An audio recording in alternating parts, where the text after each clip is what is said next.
Regresando al Perú y dejando a PEC, cuando vemos esto, por ejemplo, esta situación, ¿no?, del desarrollo, ¿qué podemos ver ahí?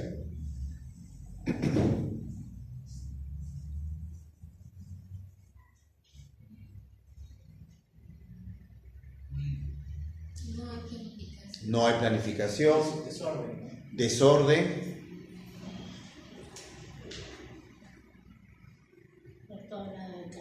Totalmente, una exposición. Miren qué pasa aquí, con un sismo de 8.5 o 9. No hay áreas libres. No hay libres. Como ya voy a tener contacto, no se olviden, me hacen recordar, les voy a mandar un escenario que hizo el doctor Tavera del escenario de 8.5, ¿ya? En Lima. Bueno, no es apocalíptico, pero es lo que nos puede venir. Bueno, imagínense eso. Entonces la pregunta es, ¿quién es responsable? ¿Quién es responsable? ¿Qué permitió esto? ¿Qué conllevó esto? Pero no es solamente, bueno, el consuelo de muchos, consuelo de tontos, pero esta forma de desarrollar la urbe carente de lo que es la planificación y esta medida de gestión de riesgos no solamente es del Perú y por lo tanto hace un problema que tiene que estar latente en todo el planeta. Entonces ellos han hecho un llamado para que esto se cambie. Lo que yo les dije, ¿no? La exposición justamente de las personas de menos recursos, tenemos que estar expuestos a los mayores peligros. Es en la medida, nosotros también cómo medimos el desarrollo, cómo el Estado protege a sus ciudadanos y cómo no existe esta diferencia, pero cuando existe la exposición al peligro de los sectores más vulnerables, es que nosotros estamos viendo que es injusto el modelo y no se privilegia y no se pone a la persona en el centro de lo que debe ser el desarrollo. Entonces, en el Perú, para poder ver este tema, en el Perú, con la normatividad peruana, ¿no es cierto?, y con el nuevo enfoque peruano, vamos a ver que tenemos una gestión de riesgos desde el tema, enfoque 1, la gestión prospectiva, cuyo objetivo es evitar la acumulación de nuevos riesgos. O sea, tú comienzas a tener los históricos que tú tienes y dices, de estos históricos, de estos análisis que tú tienes, ¿no es cierto?, ¿cómo puedes evitar estos nuevos riesgos? ¿Qué es lo que tú tienes que hacer? Y las decisiones que tienen que ser, que arrojan eso, son radicales, como reubicación. Claro, lo ven bien difícil, pero es lo que el conocimiento y la recomendación mundial te está dando. Entonces, la perspectiva del riesgo te está diciendo eso. Yo les dije, yo estuve en INDECI y teníamos los estudios del INGEMET que decía, el Lubinas va a tener erupción, el Lubinas va a volver a activarse. Y entonces, al costado de Lubinas está Hawái, donde a la gente se le dice que la reubique. Nosotros con INDECI, con todo un equipo, con unas máscaras de Naciones Unidas, se llevó al otro lado a la población, simplemente para la humareda del volcán y regresan. Porque en el tema de Hawái no tienen las condiciones complementarias para la actividad económica, no se acostumbran, y definitivamente no es solamente dejarlos ahí, es todo un concepto mayor de desarrollar su propia economía y garantizar su sostenibilidad. Entonces, y ahí eso ya le corresponde. No, a INDECI ya no le corresponde. A INDECI le dice la recomendación que de no exponerlas al peligro, pero tiene que haber una mirada integral de Estado, de la región también, del municipio también, y también de repente del sector privado, para ver cómo no solamente movilizamos a las personas, sino que garantizamos la sostenibilidad de su propio sustento, ¿no? Entonces, aquí tenemos en primer lugar, en la gestión de riesgos, hay una gestión prospectiva, ¿no? Es evitar la acumulación de nuevos riesgos con los históricos. La gestión correctiva busca reducir los riesgos. Se dieron estos riesgos y vamos a reducir estos riesgos. Por eso es muy importante los históricos, ¿no? Ustedes han visto que ahora en el Perú hay el Centro de Operaciones de Emergencia Nacional, ¿no? Que informa. Ya en el COE, ¿no? Justamente se maneja toda esta información para una toma de decisión, no solamente de ese momento, sino para generar históricos y data para una toma de decisión adecuada. Y la última es una gestión compensatoria del riesgo para respaldar la resiliencia de las personas y las sociedades que enfrentan un riesgo residual, ¿no? Que no se pueda reducir de manera efectiva. Entonces, ya hay un nivel en la que puede determinarse cómo ayudamos a que la resiliencia es la capacidad de reponerse del impacto de un desastre, ¿cierto? ¿En qué medida, no? Ustedes, ¿no? Todos nosotros podemos estar expuestos a una serie de problemas y circunstancias que pueden ser contra a cada uno, pero el efecto que te produce a una persona y a otra es diferente. Y les voy a contar una cosa de lo que hubo en el deslizamiento de masa de Chosica cuando fue en Semana Santa. Se activaron de las 12 quebradas, 4 quebradas. Se activó. Vino todo el lodo con el río, con el Huayco, en las 4 quebradas de las 12. Activamos, estuvimos en el primer momento, luego amaneció y teníamos que sacar las piedras, ¿no? Entonces, primero que la pobre gente, en verdad, hay no por recriminar de que no debió construir nada, o sea, era salvar a la gente, tratar de recuperarlas y todo, ¿no? Y yo vi y comprendí ahí, muy claro, más que la teoría, la resiliencia. Vi 2 casas en la misma ladera. Primero una cosa, en la mañana, ningún hombre estaban en las casas de las laderas. ¿Quiénes se quedaron a enfrentar esto? Les voy a decir, las mujeres y los niños. Todos los hombres se iban a la ciudad y dejaron este tema. Yo lo digo, yo estaba ahí. Las mujeres y los niños se quedaban en las casas para sacar la inundación, el agua, sacar las piedras y lo que había y poder recuperar su vivienda. Los hombres ya no estaban, lo he visto. Y yo vi en esas casas, 2 temas. Una mujer que sacaba, que le decía a sus hijas que ayuden, y una mujer que estaba sentada, llorando, pasmada, paralizada, inmovilizada. Entonces comprendí ahí, sin teoría y sin ningún protocolo, que el ser humano frente a la adversidad puede tener 2 tipos de respuesta. La señora que se paralizó y que estaba inmovilizada ahí, y así totalmente, le dieron, estaba, y la otra mujer que estaba al costadito nomás, tratando de rehabilitar toda su vivienda y coordinando con las Fuerzas Armadas y policiales para que ayuden a hacer ya rápidamente habitable, ¿no? Entonces, es un modelo humano y de vida que se da, que se presenta. Pero si esto pasa en el factor individual, la resiliencia se mide también para una ciudad. La resiliencia también se mide para un país. Entonces, ¿qué resilientemente somos? Entonces, eso sí.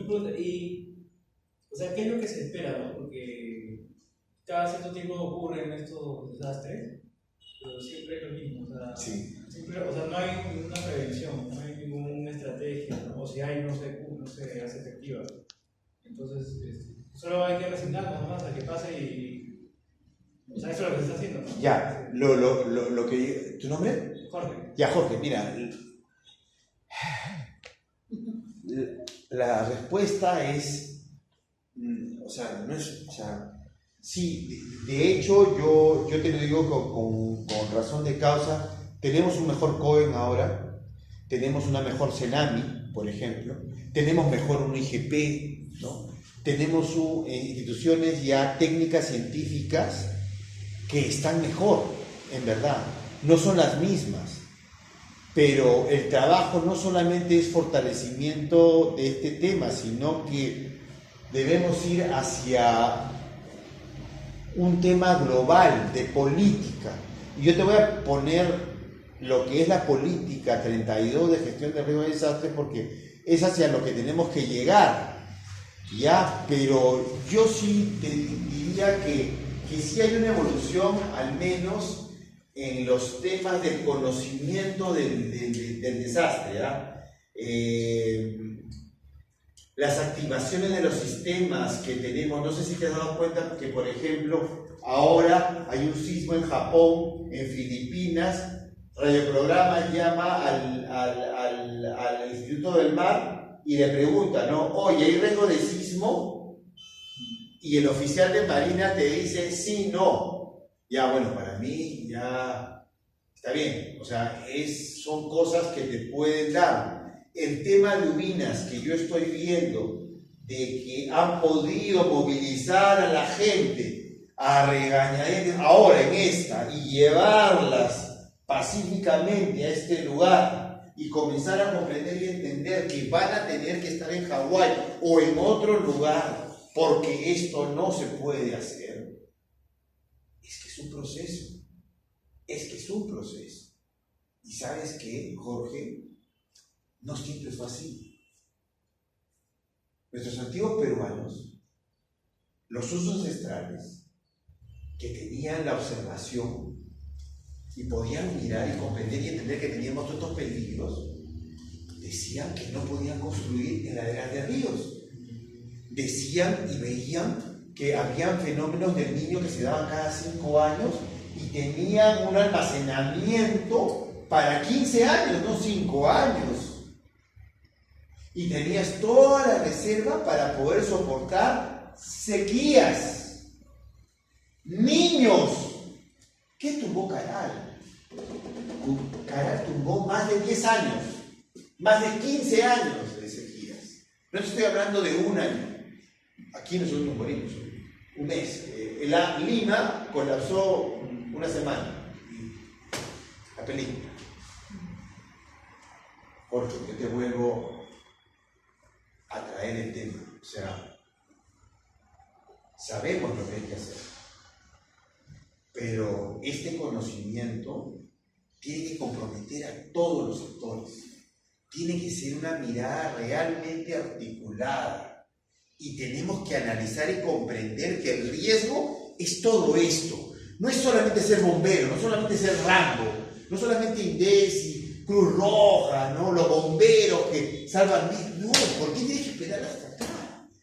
Tiene que haber ciencia, tiene que haber perspectiva, tiene que haber conocimiento que te ayude, no solo esta parte. Y al final, ¿cómo mejorar la rehabilitación? Entonces, pero ¿sabes qué? Estas 3 cosas no solamente tienes que decir que lo vea el MEF, que te va a dar, no. Que lo vea Agricultura, que lo vea el Ministerio del Ambiente, que lo vea no. Inclusive el sector público, privado, que lo vea el Estado, que pago mis impuestos. No. Cuando tú ves una cultura de prevención en estos países, y otra cosa, mira, a nivel, o sea, a un mayor nivel de desarrollo, una mejor gestión del riesgo de desastre. Impresionante. Nuestros incendios forestales son una pequeña cosa como un incendio forestal que puede haber en Canadá o que puede haber en Estados Unidos. ¿Ustedes han visto el protocolo de intervención que ellos tienen? Pero tengo que contarles una emergencia de hablar bien de nuestros bomberos, ¿no?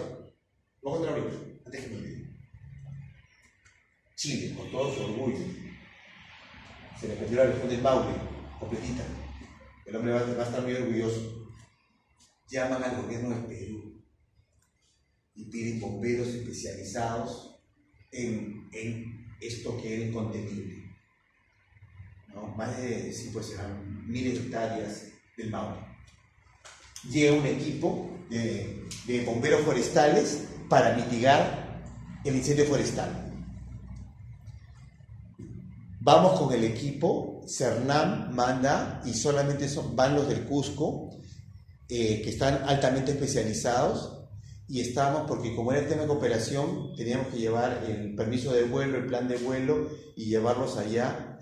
Ellos los llevamos de campo, se van con sus uniformes amarillos, con su bombita que tienen y tienen un hacha. Se llega al Maule, equipo de bomberos forestal, mexicanos, rusos, 1,80, 2 metros, equipo americano, 2 metros, 2,10, equipos, acompañamiento y todas estas cosas. Y todas las delegaciones llegaron. Alfredo Mascarino, que es el responsable de la autoridad forestal de Chile en ese momento, les digo porque así fue, el país llevó. Señores, nuestros bomberos forestales han sido condecorados con la máxima orden de la Presidencia de la República de Chile. ¿Por qué? Por el valor y el conocimiento que demostraron en mitigar el fuego. ¿Y saben qué era lo que tenían? Ellos tienen con hachas poner círculos en el centro del fuego y no le temen a eso, y tienen una... Y le pregunté yo a los bomberos porque le iban a dar la condecoración, y Bachelet le dio la condecoración a ellos y los dejó a los chilenos, a los americanos. Simplemente estamos repitiendo lo que aprendimos del pueblo y del conocimiento, nada más, nada más. Entonces hay conocimiento, hay forma de entender. Nosotros hemos tenido esa capacidad, nosotros hemos tenido carácter y hemos podido sobrevivir, hemos tenido un concepto de preparación y hemos construido ciudades que han podido ser seguras. Entonces el reto está, y ahora nosotros entonces de esto tenemos que ir hacia lo que Jorge está pidiendo. Tenemos que ir a la gobernanza, al gobierno, o sea, a la dirección, a la coordinación para este riesgo de desastres que tenemos que ir. Lamentablemente, necesitamos las leyes, necesitamos las políticas. Y entonces tengo que decirles a ustedes cuál ha sido la evolución del Perú en torno a esta gobernanza del riesgo de desastres. Obviamente que nos acordamos de Huaraz y de la reunión de Huaraz, que se origina el nacimiento de Defensa Civil, porque en ese momento solo estaba la fuerza policial y la fuerza armada, que intervino en la recuperación de ese alivio que hubo, ¿no es cierto? Y crea Defensa Civil, con lo que el país inicia un tema de riesgos de desastres con un organismo especializado para atender eso. Luego, después de eso, en el 2002, somos uno de los pocos países que tenemos en el 2002 un acuerdo nacional. O sea, una política que compromete a todos los organismos del Estado, los gremios sindicales, ¿no es cierto?, el sector privado, para ver el tema de gestión de riesgos, porque estamos conscientes de todas las amenazas que tenemos. Entonces dice que si no articulamos, ¿no?, lo vamos a ver más adelante, no tenemos esta participación transversal, no vamos a resolver el problema. Entonces tenemos al nivel más alto este acuerdo que tenemos que trabajar articuladamente. Luego tenemos la ley que determina el sistema de gestión de riesgo de desastres, porque vamos, aquí el INDECI lo hacía todo, y el INDECI era un bombero. Viene un sismo y participaba, ¿no? Viene una erupción volcánica y participaba. Pero en el mundo, vamos a ver más adelante, que ese enfoque ya cambia. No tienes que reaccionar simplemente con la afectación, sino que te tienes que anticipar. Entonces, en el 2011 vamos a ver que hay una ley del sistema de gestión de riesgo de desastres, luego vamos a ver que va a haber un reglamento, ¿no es cierto?, de esto, y vamos a ver que hasta en el 2017 se va a crear una secretaría especializada para ver lo que hemos visto acá, el ordenamiento territorial y la gestión de riesgo de desastres, porque como dijo Jorge, se dio cuenta que hay que manejar el territorio. Y en el MINAM tenemos una dirección de ordenamiento territorial, porque gran parte del reto que debe liderar de los factores es el ordenamiento territorial 2017. Entonces, miren jóvenes, aquí en defensa civil es un tema de un enfoque bombeil, y desde el año 2011 hacia adelante ya vamos a tener una mirada de gestión de riesgos de desastres que va a llevar a una mirada articulada, ¿no es cierto?, para poder justamente enfrentar estos desastres que permanentemente tiene nuestro país. Entonces, ¿qué nos dice? O sea, ¿qué nos da esta política de Estado? Porque yo les voy a decir, o sea, ustedes han visto cuando la sesión del Acuerdo Nacional, ¿no? O sea, que está el presidente, están los ministros, están todos los partidos políticos, está la CGTP, están las universidades, ¿no? O sea, esto es colegiadamente, y solamente ahorita ahí está la política 33, o sea, esta política de Estado al más alto nivel es una articulación y un punto de que todos los peruanos tenemos que entender lo que Jorge acaba de decir. ¿Por qué se repite todo esto? Entonces, miren, lo que los peruanos en ese momento escribieron. Nos comprometemos a promover una política de gestión de riesgo de desastres con la finalidad de proteger la vida, la salud, la integridad de las personas, así como el patrimonio público y privado, promoviendo y velando por ubicación de la población y equipamientos en zonas de mayor seguridad, reduciendo la vulnerabilidad con equidad e inclusión bajo un enfoque de procesos, no compartimientos estancos, no sesgadamente, sino de procesos que comprendan lo que vimos: estimación, reducción del riesgo y la respuesta ante emergencias y desastres, y la reconstrucción. Lo integral que tiene que ser. Jorge, la respuesta a tu pregunta es: ¿siempre pasa lo mismo? ¿Cómo vamos cuando todos los actores y sectores tengamos esta mirada y esta articulación completa? Desde la estimación hasta la reconstrucción. Y tú vas a ver que en los niveles de países desarrollados está muy claro este tema, esta articulación que nace en lo que es la cultura de prevención. Esta política será implementada, mira, por los organismos públicos de todos los niveles de gobierno, eso también. Los 3 niveles, nacional, subnacional. Los 3 niveles de gobierno. Con la participación activa de la sociedad civil y la cooperación internacional, promoviendo una cultura de prevención y contribuyendo directamente en el proceso de desarrollo sostenible a nivel nacional, regional y local. O sea, el norte está escrito. 2002, hace 17 años. Ahora, que pase de lo declarativo a lo ejecutivo es, ¿no? Y el que ustedes estén teniendo conocimiento de esto y asuman ustedes mayor responsabilidad bajo este enfoque, definitivamente es una esperanza. Quiero decirles que los que se especializan en gestión de riesgos ahora tienen muchos campos realmente para el trabajo, y hay altas especializaciones a nivel internacional, ¿no? Y bueno, yo trabajo en el tema de cooperación internacional, ya salí de riesgo de desastres, ahora estoy en ellas, ¿no?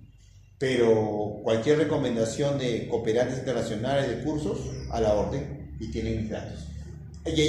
Porque se especializan y se tienen que acreditar. Y para acreditarse tienen que ustedes participar de las convocatorias.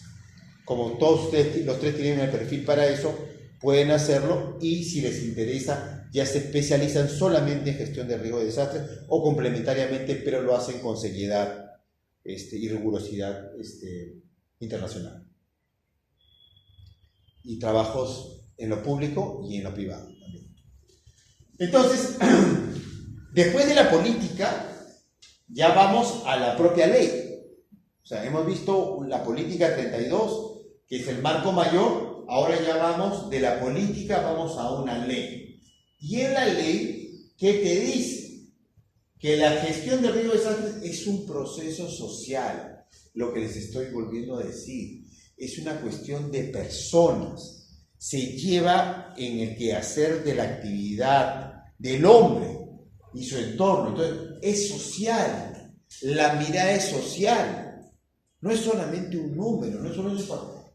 Hay que comprender y entender eso porque es social. Es un proceso social cuyo fin último es la prevención, la reducción y el control permanente de factores de riesgos, así como la adecuada preparación y respuesta ante situaciones de desastre, considerando políticas nacionales y con especial énfasis en aquellas relativas en la manera económica, ambiental y defensa nacional, que esto se lleve de manera sostenible, ¿no?